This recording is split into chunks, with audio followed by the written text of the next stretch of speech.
presentation person is Matt O'Neill. So Matthew is a fish biologist for the Coconino National Forest, and he has an awesome path I'm going to just share with you. He began his biology career on fishing boats in the Bering Sea off of Alaska. And 2 years of frigid snow and chipping ice drove him to go south to a warmer climate in Arizona, where he earned his PhD from Northern Arizona University. He first surveyed Fossil Creek, that he'll be talking about, in 2002 and fell in love with desert fishes. And since then, he has worked with NAU, Arizona Game and Fish, and the U.S. Forest Service, where he is now to manage and protect desert fishes and their habitat.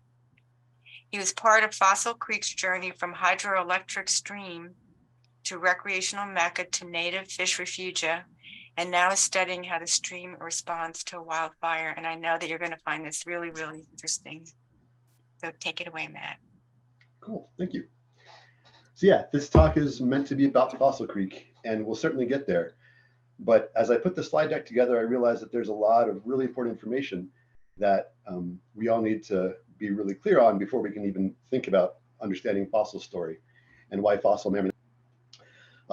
Before we get even to the background information, let me first introduce myself a little bit. So yeah, I'm a fish biologist for the U.S. Forest Service. I grew up in the suburbs of DC. Worked in Alabama and Alaska for a few years. Moved to Arizona on the turn of the century, and came to Northern Arizona University for graduate school, for a long time of graduate school. And so while I was with NAU, I began working in Fossil Creek, and as an academic, studying the restoration process in Fossil Creek, which we'll talk about in a bit. I became really interested in why managers were so intent on throwing a book of native fish species into this creek. And so the creek was being restored. It was having a dam removed and having non-native fish removed. And so I was really kind of upset as an academic that they were taking this really neat place and adding so many new, quote, new species to it. And so, as fate always has, my first professional job was with the Arizona Game and Fish Department, where I was running the hatchery, producing the fish, and then personally stocking them into Fossil Creek. So literally doing the thing that annoyed me with what management was doing to this place. And as I worked there, I began to really much more clearly understand just how troubled a lot of the native fish species are, and how important it is to have these refugia. And also while I was there, I also became really annoyed that the Forest Service wasn't able to control the amount of toilet paper in the place. And so of course, my next job is now with the Forest Service, where I helped develop the comprehensive river management plan for Fossil Creek as it became a wild and scenic river. And I also am tasked with helping control people and what they do to the place. And so throughout the course of our little session here, the kind of overall objective is to talk about land management designations and how the Wild and Scenic Rivers Act in the wilderness areas could have both internal and external conflicts with agency policies and with themselves that make conservation really difficult. And so I guess the overarching question becomes, when is it okay to put a wall like this in a wild and scenic river? And I would imagine a lot of us have strong opinions about that. And so here's a rough overview of the talk. Because I do have so many background steps, I wanted to make a little outline slide, even though I probably hate them as much as you do. But we're going to start talking about desert fishes and their conservation challenges. Why refugia are so important. And so when I speak about desert fishes, I'm just talking about fish that are found in the Southwest US. So Arizona, New Mexico, parts of Colorado, Utah, Nevada, and Southern California. And many of these species are imperiled. In Arizona, we've got about 35 species of native fish. At least 22 of them are considered imperiled by their manager. And we also have a host of non-native species. And so when I pulled these numbers in I forget what, this was a 1999 reference. There were 71 exotic fish species in Arizona, and I'm sure there's a whole lot more now. So most desert fish, like the majority, probably 2/3 in each state, are considered imperiled by their managers. So who deals with these species? So state game and fish department, state fish and game, or in Arizona, the Arizona Game and Fish Departments generally manage fish and wildlife. And they are the responsible agency for living things in the state. The U.S. Fish and Wildlife Service takes over when animals become listed in the Endangered Species Act as threatened or endangered. And then land management agencies, such as the Forest Service, are tasked with managing habitat, but they also do have responsibilities for managing the species on their lands. And so the threats to aquatic systems will really surprise no one. Climate change, drought, dams, non-native species, but the biggest problem by far for native fish species, for desert fish species, are non-native fishes. So non-native invasive fish prey upon and compete with native species.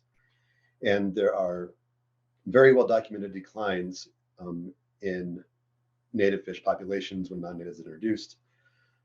Many local extirpations documented, lots of important food web changes. Non-native fish are definitely the biggest and most proximate problem for native fish. I'm not saying that climate change and drought are not problems, but non-native fishes are the things that are going to drive native species extinct in our lifetimes. And so it would be nice if we can just pull the non-native fish out of the water and make the problem go away, but we can't do that.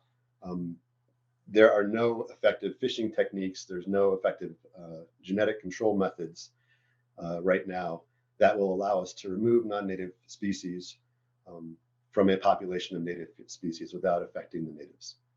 And so there's no real mechanical control that we can use to solve this problem.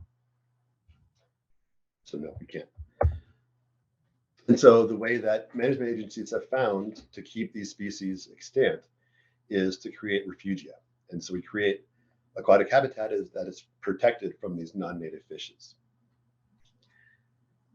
And so we basically just separate them from the non-native species, and that allows them to keep working.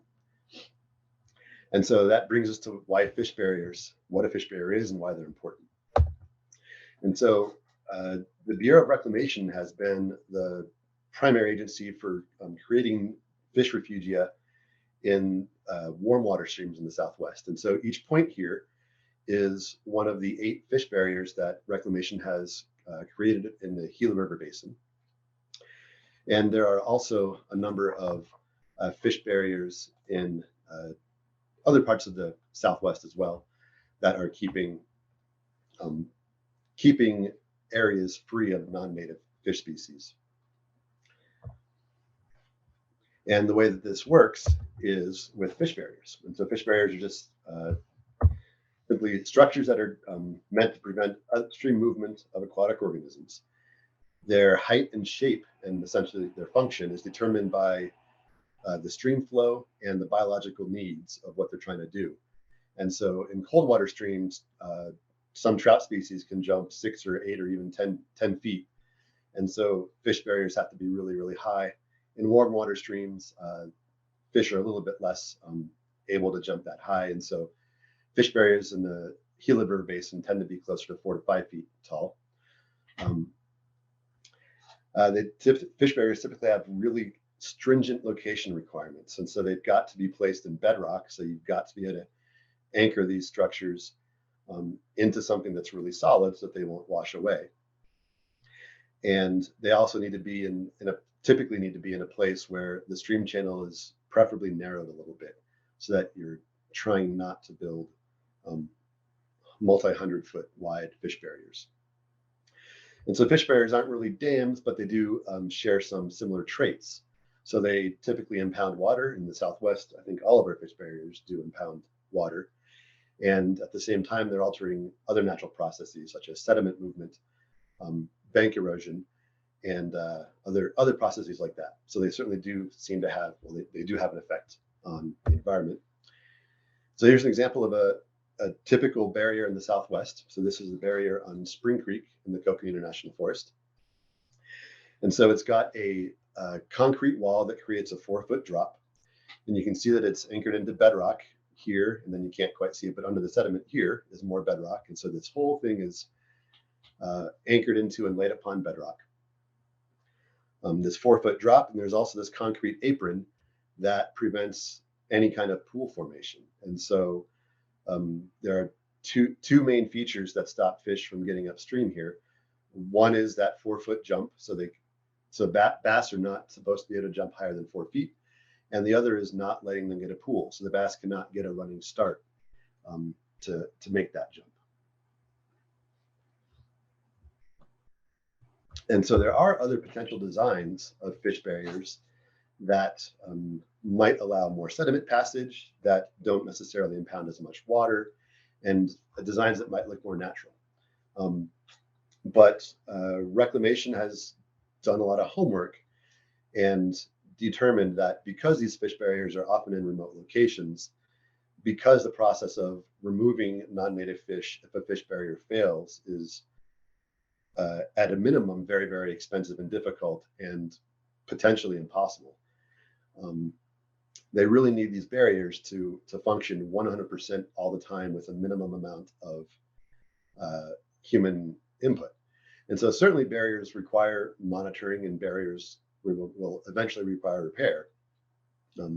But the goal with these barriers, and the goal with the barriers that create a drop onto an apron, is that they allow floods to pass over them without compromising barrier function, and they tend to be much more resilient to debris and things compromising barrier function. But that certainly does happen. And so we'll talk about the Fossil Creek Fish Barrier in a moment. But in 2010, the Fossil Creek Fish Barrier failed. And so the winter of 2010 had some phenomenal rain on snow events and moved massive boulders throughout the creek. And at the fish barrier, all of this sediment movement changed how water moved around the barrier and created a series of stair-step pools that smallmouth bass were able to use to get up across that barrier. And so in the early summer of 2010, a Forest Service wilderness ranger walking about around the barrier noticed a bunch of smallmouth bass, and by the time they were detected, there were thousands of bass in the creek. And so that required another multi-million-dollar treatment to remove those fish. Another way that barriers have failed is in Bonita Creek, where beavers built a dam downstream of the fish barrier. The beaver dam impounded water, which then also lessened the drop of that fish barrier. And so the non-native fish in that beaver pool were able to skip over the Bonita Creek fish barrier, and that also required a retreatment. So no barrier is foolproof. All barriers will require maintenance, but these drop barriers are the most effective tool, and according to reclamation, the only effective tool for maintaining native fish refugia. So onto the National Wild and Scenic Rivers Act. You all probably know more about this section than I do, but so Wild and Scenic River eligibility. And so the questions that we ask to see if a river fits into the act is: first, is the candidate river free flowing? And second, does it possess one or more ORV, one or more outstandingly remarkable values? And so yes, guaranteed, any river that we're talking about is going to possess ORVs. And so the real question then becomes, is the river free flowing? And here's the definition of free flowing. So does the river exist or flow in a natural condition without impoundment, diversion, straightening, riprapping, or other modification of the waterway? And so it's fairly easy to see, to declare that these concrete walls across a river certainly are going to affect free flow. But the U.S. Forest Service policy says, like, the answer to that question, does a fish barrier affect free flow, is not necessarily. So the barrier can be designed to not impound water. The barrier can be designed in ways that don't conflict with other ORVs. And so the barrier can be determined to not affect the free flowing character of the river. And that's great, right? Great news. We can design barriers that don't affect wild and scenic river values. And that's the nice, easy solution. And probably the best example of a barrier that would do that is water velocity barriers. And so barriers that don't create much of a drop, they don't create much of an impoundment. Instead, they funnel water through a channel, and the flow of the stream is so fast through that channel that fish cannot swim up the stream. And so that would be a potential example of a barrier that would meet Wild and Scenic River Act goals, for free flow goals. Forest Service does have some guidance, some suggestion on how to consider these questions. And so I've highlighted the important words here. Does a barrier mimic the effects of naturally occurring events? So does a barrier mimic the effect of a tree falling across the river? Does it do something like, could it be bedrock outcrops or channel sloughing? Does it impede natural channel processes? So does it stop bank erosion or change bank erosion? Does it stop sediment transport? And does it conflict with other ORVs? So does it conflict with, for example, a recreational ORV? So can kayakers get down the barrier safely and easily? Or might it conflict with a scenic ORV? So does it look like something natural? Does it affect the scenery of the place? And so if we look at the Spring Creek barrier, if we see that 4-foot drop, if we see this concrete apron, if we see this concrete wall across the stream channel, we could potentially argue that it does mimic a natural event. So effectively, it is somewhat mimicking a beaver dam.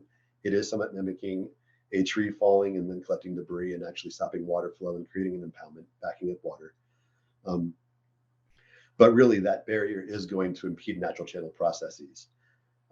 So it looks like we're probably failing a free flow analysis with that Spring Creek fish barrier. And then also, if we look at the ORV at a scenic value, this is a concrete wall. So the Koch asked WR Reclamation to try to make this look as natural as they could.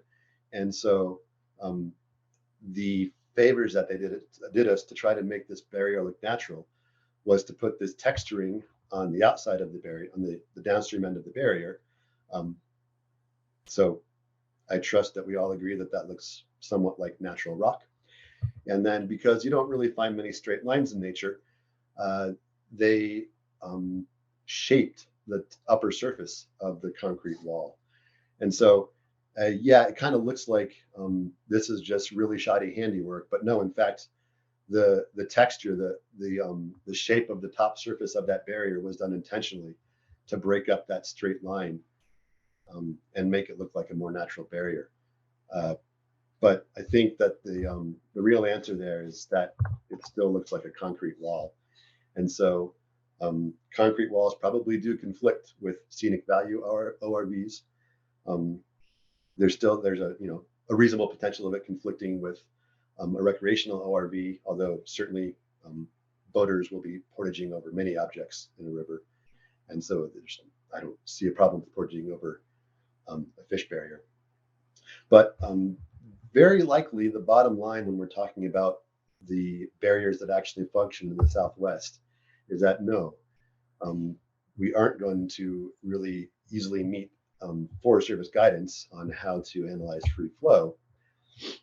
And so if we kind of go back to the original Forest Service policy guidance of barriers are not necessarily going to affect free flow, the short answer is that's probably not accurate. So yes, most practical and effective fish barriers, especially in the desert Southwest, are likely to affect free flow.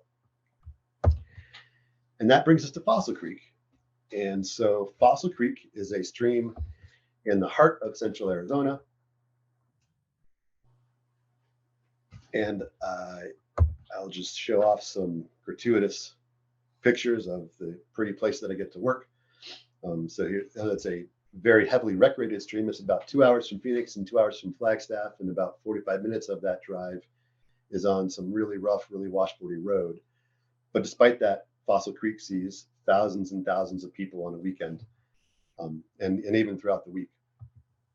Because of the restoration process that we'll talk about It's also a heavily researched system. And so this is an NAU researcher doing work in Fossil Creek doing fish snorkel surveys. And another really important note about Fossil Creek is that it's a travertine system. And so spring water comes out of the ground in the headwaters of Fossil Creek, heavily laden with carbon dioxide and bicarbonate. And as the water moves downstream and the CO2 bubbles off, calcium carbonate precipitates out. And so that calcium carbonate forms these travertine dams. And so that creates a step pool system. And so these are travertine dams. They are continually growing and they're continually breaking as floods come through. The freshly formed travertine is actually very fragile, but as it accumulates over years and years, it becomes really solid. And you can see that's not bedrock, that's more travertine structure from historic dams where the water level used to be in eons past.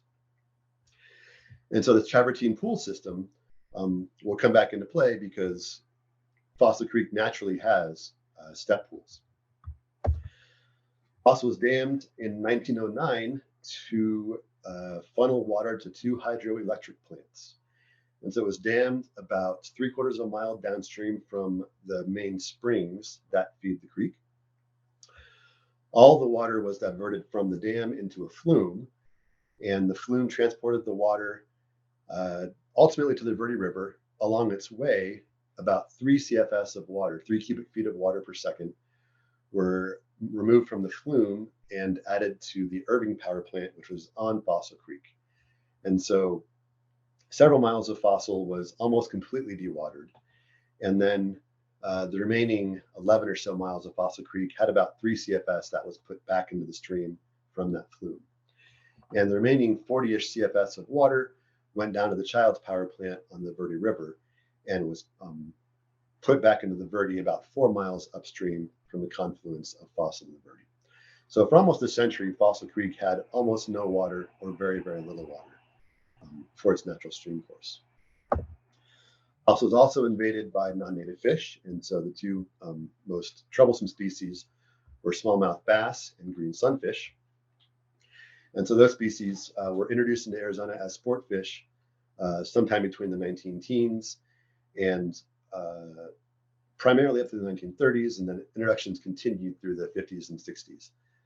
And so likely these species entered Fossil Creek through stockings in the Verde River, and so they moved upstream past all of those natural barriers that are not natural barriers, up to a big boulder up here in the about 400 or so meters downstream from the dam. And that boulder did create a barrier that the non-native fish were not able to get past. So Fossil, for most of the dewatered period, was also home to non-native fish. And so that drove a lot of the native fish to have extremely small populations or be absent from most of the creek. And so in the late 1990s, Arizona Public Service, APS, chose not to renew their FERC license, their Energy Commission license for the Fossil Creek power plants. And so that presented an opportunity to create a native fish refugia. And so a massive coalition of every environmentally minded organization in the Southwest got together and helped design a plan to create a native fish refugia in Arizona, or the native fish refugia in Fossil Creek. And so once the process of APS decommissioning the dam was made clear and confirmed, plans became to build a fish barrier. Once the fish barrier was constructed, then the creek would be treated with antimycin A, a chemical to kill all aquatic organisms. So we would chemically remove the fish from Fossil Creek. We would then restore the native populations, and so we would salvage the remaining native fish from above the creek, put them back after the non-native fish were removed, and then also count on the fish from the unaffected area upstream to repopulate that stream. And then last, we would begin introducing new imperiled species. And so Because Fossil Creek was now a native fish refugia that was free from bass and red shiner and green sunfish, we could now put some of those truly endangered native fish species back into the creek. I'm happy to talk about all of these other steps later. I was not a part of the initial discussions on what should happen, but I was a part of all of the rest of it from the renovation on down. But for today, we're mostly going to talk about construction of the fish barrier. And so before I'll talk about that, as I was building this slide deck, I came across this awesome photograph of the waterfall in Fossil Creek. And so if you Google Fossil Creek online, you're going to find lots and lots of pictures of the waterfall. This is the recreation site. So there's a parking lot that will get you to within 1.5 miles of this, but people will park 5 or 6 miles away and still walk up to this recreation site rather than the recreation site that we have tried to designate for them. So this is where people want to recreate. This is where all the photographs that you see of Fossil Creek have come from. And this is what it looked like for almost a century while Fossil Creek had been dammed. And so there's a couple more springs that added some water. So this is about 1 cubic foot of water per second coming over this dam. And this is what that dam looks like today. And so this is the 43 CFS base flow of Fossil Creek coming over that dam. It's a really pretty place. If you have a chance to visit it, I highly recommend it. But we're talking about building a fish barrier. So the fish barrier almost had to be in a wilderness area. And so there are 2 wilderness areas in Fossil Creek. There's a wilderness area in the upstream end that is on river right and also river left above the dam. And then on the Coconino side, the river right side, even below the dam for a stretch. And then the Mazatzal wilderness area is on more the lower downstream half of Fossil Creek. And in order to protect as much aquatic habitat as possible, the fish barrier essentially had to go into a wilderness area. And Fossil also was an eligible Wild and Scenic River for the Coconino National Forest and the Tonto National Forest. And so it also had to meet those standards. And so as the barrier was being considered, the challenges with getting a fish barrier in the Wild and Scenic River were certainly clear. And so the barrier was intentionally designed to try to minimize the possible impacts to free flow. And so because we have this step pool system of Fossil Creek throughout almost the entire system, there's a very high stream gradient on the creek. And so it's naturally a step pool for the entire thing. Plus it's got the travertine, which slowly builds up pools. It seemed quite reasonable to have a fish barrier that did impound water in an area that was already a natural step pool system. And so here was the final barrier location. And the top image here is the fish barrier. And so this is where the barrier will go. And here's a little riffle that was known that this was going to get impounded. So this would become a pool. And the pool would stop, the impoundment would stop right about here. And so in the lower part of the image is the fish barrier. And so there are concrete structures placed here and here, just here, and over here as well. And so also kind of to orient you, there's this boulder here in the picture, and it's here over here, and then this large boulder here is here.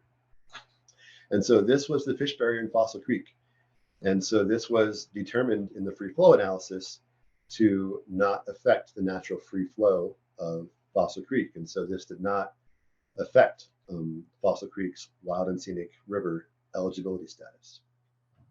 And here's the barrier as it is today. And so you can see some of the boulders have moved downstream. So these boulders moved during 2010. And then I think some of them, as they became loose, were moved during the repair of the fish barrier in 2011 to prevent non-native fish from coming up.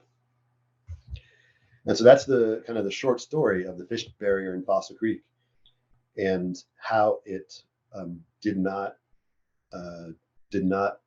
was not an adverse effect for the free flow analysis. And so does that make Fossil Creek a practical template for other streams? In a sense, yes, because it was analyzed for wilderness impacts. And so in part because there was so little concrete needed, it was fairly simple for a minimum tools analysis to be able to ensure that the wilderness impacts to the Montasol Wilderness Area during construction of the fish barrier were going to be very short-lived and were acceptable violations of the Wilderness Act.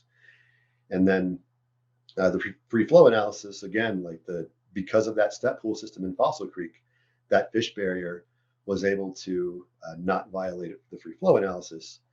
And also because of that, and because it could look so natural and really fit in to the natural scenic area of that step pool system, it didn't violate any other ORVs of the Fossil Creek eligibility, WSR eligibility. But unfortunately, that travertine nature is not really found in other streams that are under consideration for fish barriers. And also, we just don't have that kind of luck with bedrock formation where we can put concrete in and make it look as if the concrete pretty much isn't there. So in a lot of ways, Fossil is not a great example of how we can look at fish barriers in Wild and Scenic Rivers, because it just didn't need to be that big concrete wall. So yeah, I guess just to look back at the potential conflicts between native fish conservation and the streams where we need to put native fish. Essentially, any stream that has few enough human impacts to still be a reasonable habitat for native fish is going to be WSR eligible. And so we've just talked a lot about the potential conflict between trying to build a fish barrier and the Wild and Scenic River Act language. And there are even conflicts within the Wild and Scenic River Act. And so many of these eligible streams are going to have a native fish component as an ORV. And that native fish component cannot be protected without a fish barrier. And so you're guaranteed to have conflict between your ORVs. And so the common answer has always been deal with it, make it work. You've got to protect all of them. And you cannot negatively affect any of them. And that frequently is just not going to be possible, even within the Wild and Scenic Act itself, Wild and Scenic River Act itself. And then there's still policy and guidance interpretations as well. And so it's up to the specialists on the river to determine if a fish barrier affects free flow, or as the forest supervisor to make the final call. There may be only a minor impact. There may be barrier designs and mitigations that you can use to try to make it better. And ultimately, do the conservation benefits outweigh all the other costs associated with fish barriers? But this is really, in my opinion, why it matters. And so this is the spike dace, Meta fulgida. It's about a 3-inch long minnow. It's got a beautiful brassy color that really stands out when it's in spawning coloration. It acts like a tiny shark. It's a little 3-inch long shark that hovers near the surface of the water, just a half-inch under the surface of the water, and picks things off the surface of the water. So if you were a little tiny ant that fell into Fossil Creek and you were drifting downstream, you might see the fin of a spike dace coming towards you, and it will gobble you up. When I was working with the Arizona Game and Fish Department, this species was reduced from 3 wild populations to 2. And those 2 wild populations were also in decline because both of them were suffering. One of them was suffering from, actually no, both of them were suffering from non-native fish populations. So this species was really on the brink of extinction.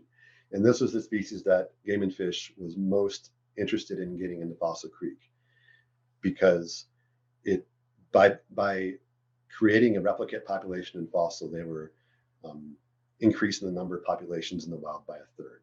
And so that's the kind of status that these fish are at.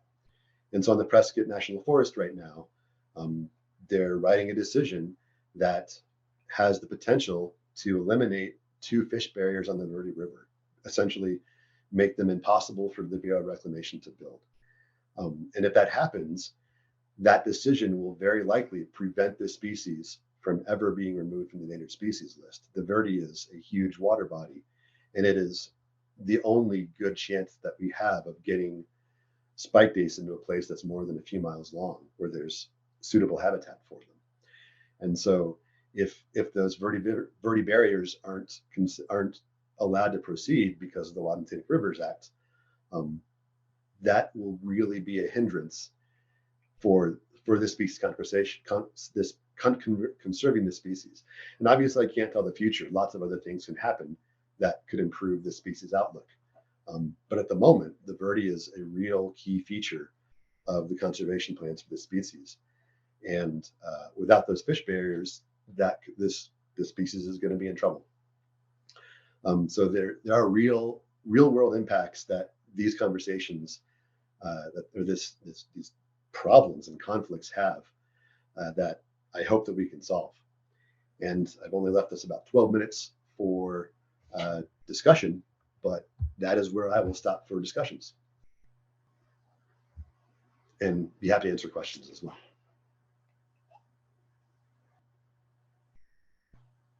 So I see one question. Let's see. Oh, hold on a sec.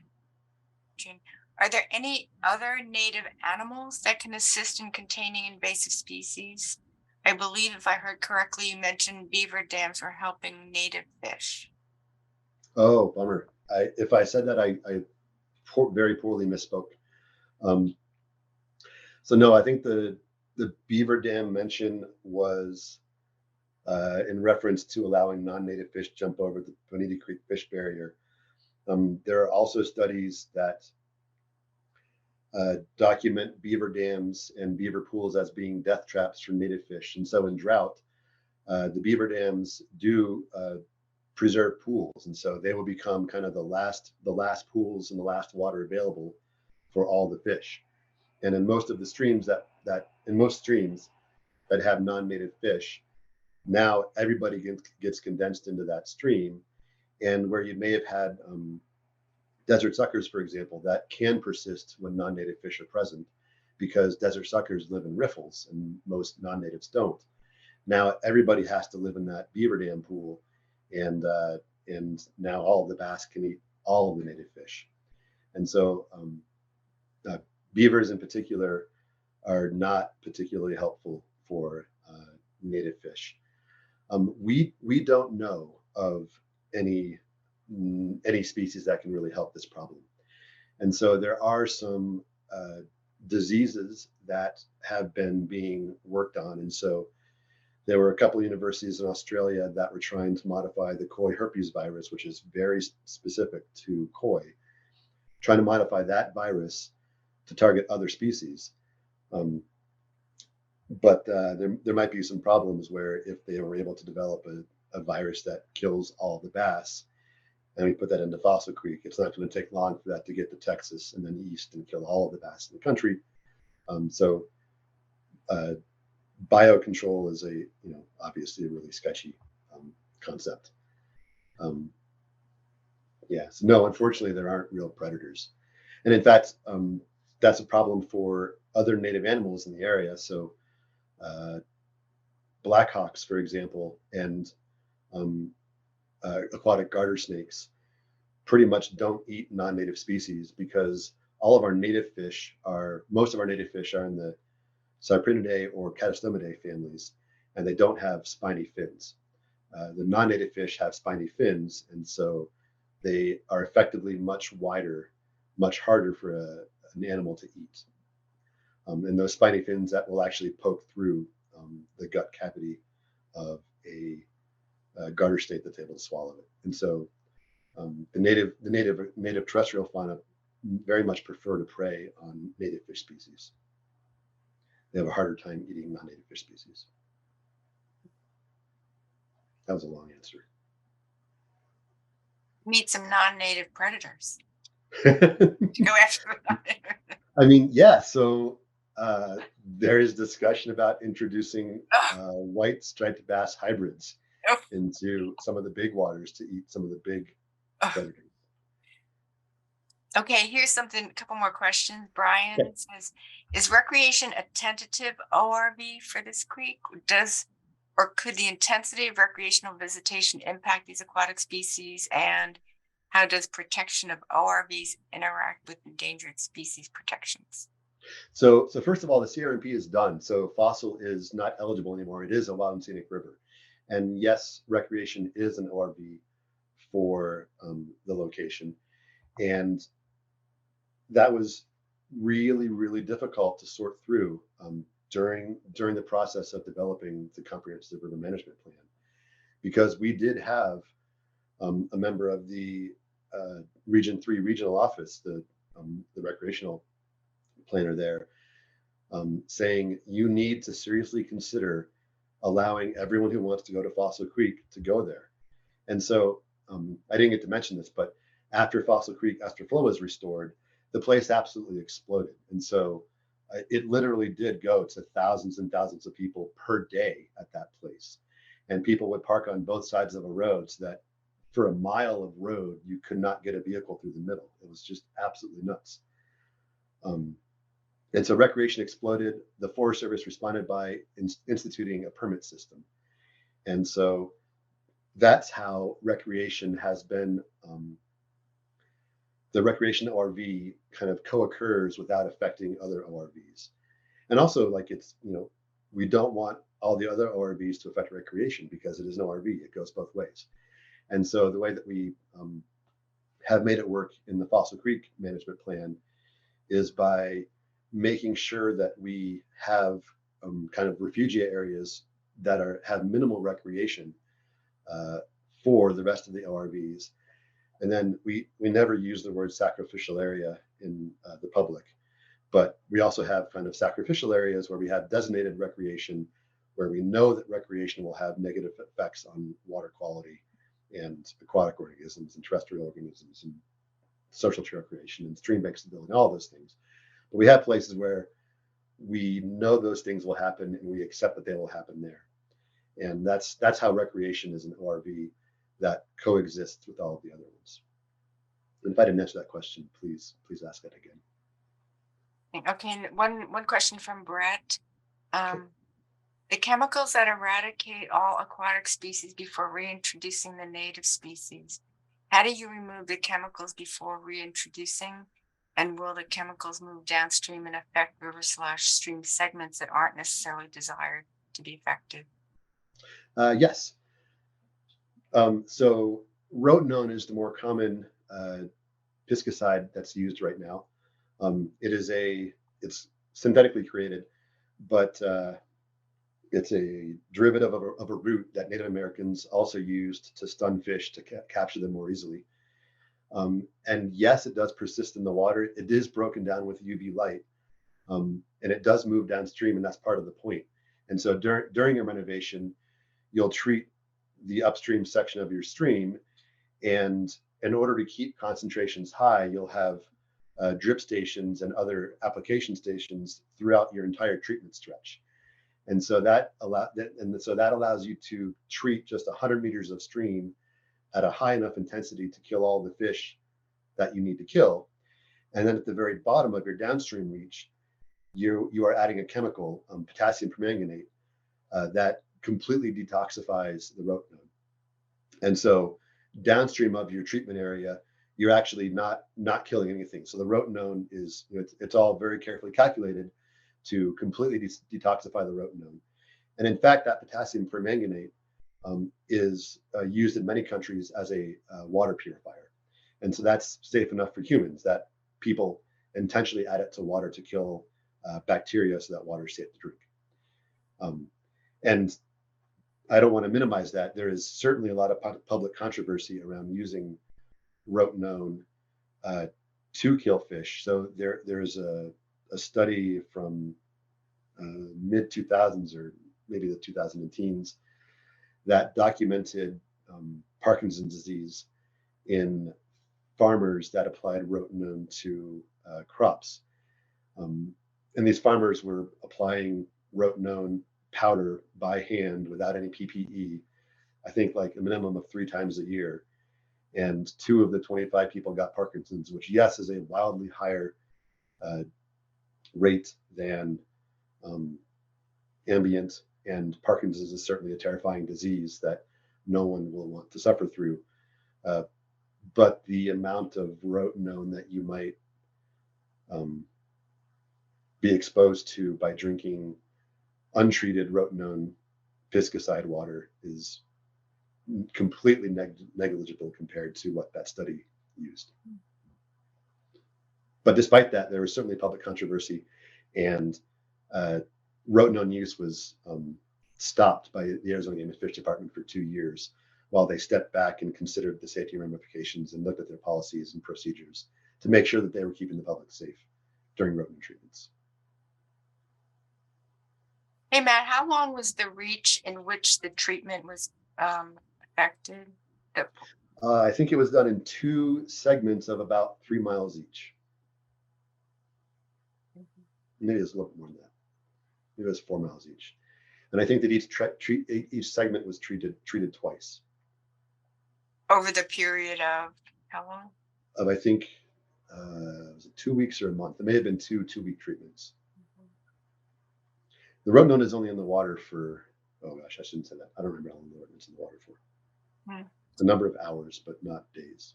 I don't think.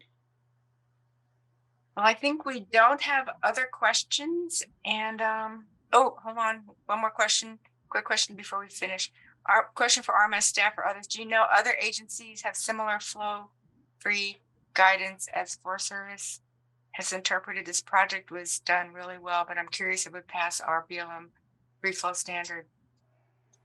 That's a great question. I do not know the answer to that question. I don't either. I think the quality of it has made it a tough model to follow. It's so unique, as Matt has said, and this topic is one that is not going to go away for sure. So don't have any better answer for you, Brian. Sorry.